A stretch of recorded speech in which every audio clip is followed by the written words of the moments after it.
The restaurant felt emptier than it should have been, even though every table was full.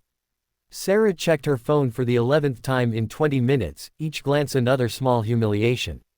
He wasn't coming. She knew it with the same certainty she knew the waiter's pitying glances were real, not imagined. This was it, the final, pathetic chapter of her year of disasters. The job she'd lost. The apartment she'd had to leave. The friends who'd slowly drifted away when she had nothing left to offer but sadness. And now this. Stood up on a blind date her sister had practically begged her to go on. Just try, Emily had said. What's the worst that could happen? Sarah laughed bitterly into her water glass.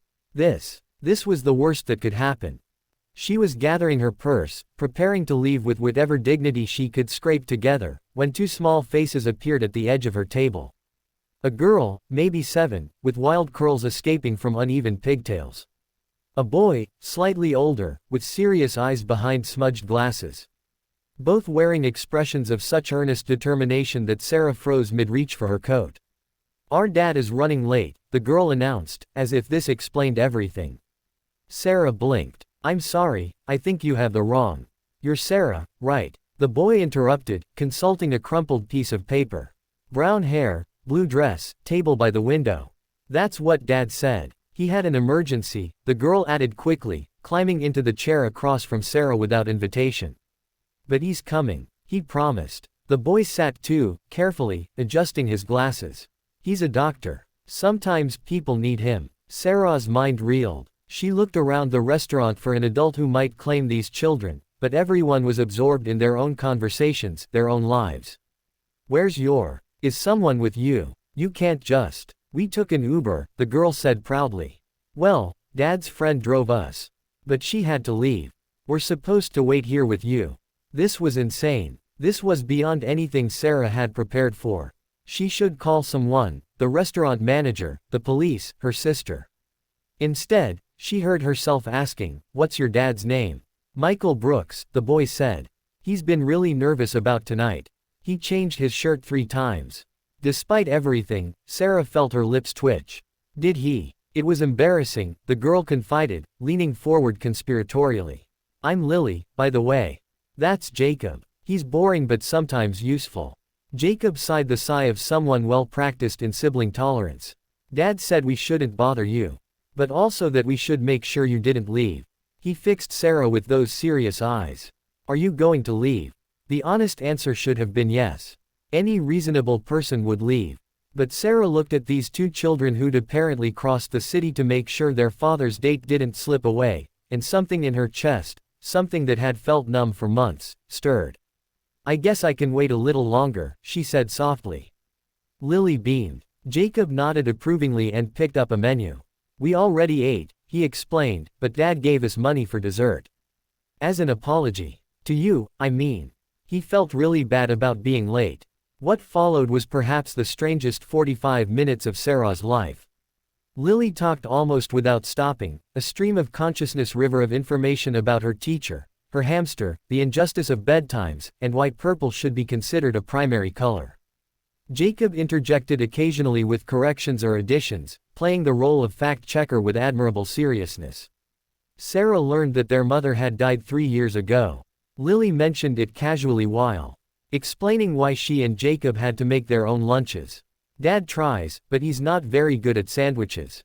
Mom was better at everything, really." "Lily," Jacob warned gently. "What? It's true. But Dad's good at other stuff. He reads us stories with funny voices. And he never misses our school stuff, even when he's tired." Sarah's throat tightened. She thought about her own problems, the job, the apartment, the loneliness, and felt them shift into a different perspective. Not smaller, exactly, but different. "Your dad sounds like he's doing his best," she managed. "He is," Jacob said simply. "That's why we wanted to make sure you stayed. He doesn't go on dates. Like, ever. We had to convince him." "You convinced him?" Sarah asked. "To meet me." Lily nodded enthusiastically. "Aunt Rachel showed us your picture. She works with your sister or something, and we said Dad should call you. He said he wasn't ready. We said he was being ridiculous." "Very mature of you," Sarah said, fighting a smile. "We're very mature for our ages," Lily agreed seriously. Jacob checked his phone. He texted. 20 minutes away. There was a car accident on the highway. Not him, he was helping. He's that kind of person. Of course he was, Sarah thought. Of course this man she'd never met was on the side of the road helping accident victims while his children staged an intervention to save his love life. Do you hate him? Lily asked suddenly, her face anxious. For being late. Sarah looked at this little girl with her crooked pigtails and worried eyes, at her brother trying so hard to hold everything together, and felt something crack open inside her. When had she become so focused on her own pain that she'd forgotten what real courage looked like? These children had lost their mother and were still showing up, still trying, still believing their father deserved happiness. No, Sarah said, and meant it. I don't hate him. Lily's relief was visible. Good. Because he's really nice. And he's been sad for a really long time, even though he pretends he's not. We all pretend sometimes, Sarah said quietly. Jacob looked at her with unexpected understanding. Yeah, we do. When Michael finally arrived, breathless, apologetic, still in scrubs with his hair disheveled, Sarah had already decided. Not about forever, not about happily ever after, but about giving this a chance.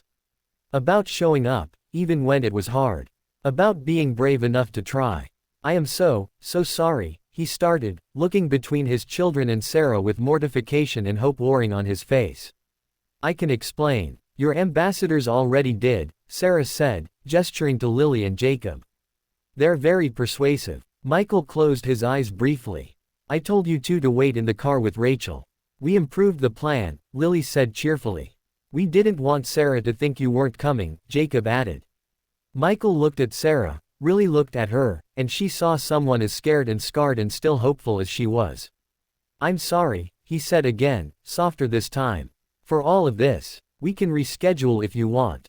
I'd understand if you. Sit down, Sarah interrupted gently. Your children already ordered us dessert. The smile that broke across his face was worth every minute she'd waited. Maybe worth every hard thing that had led her to this restaurant, this table, this moment. They talked until the restaurant began closing, the four of them, about everything and nothing. Lily fell asleep against Sarah's arm. Jacob tried to hide his yawns. Michael kept apologizing and Sarah kept telling him to stop. Thank you, he said finally, quietly, as they walked to the parking lot. For staying. For giving us a chance. Sarah looked at this unexpected family that had walked into her emptiness and filled it with something real. Thank you for being late, she said. I think I needed to meet them first. She needed to remember that showing up matters. That kindness exists. That even in our loneliest moments, we're not as alone as we think. That sometimes the best things come not in spite of our plans falling apart, but because of it. Because two brave children refused to let their father's happiness slip away, and in saving his evening, somehow saved hers too.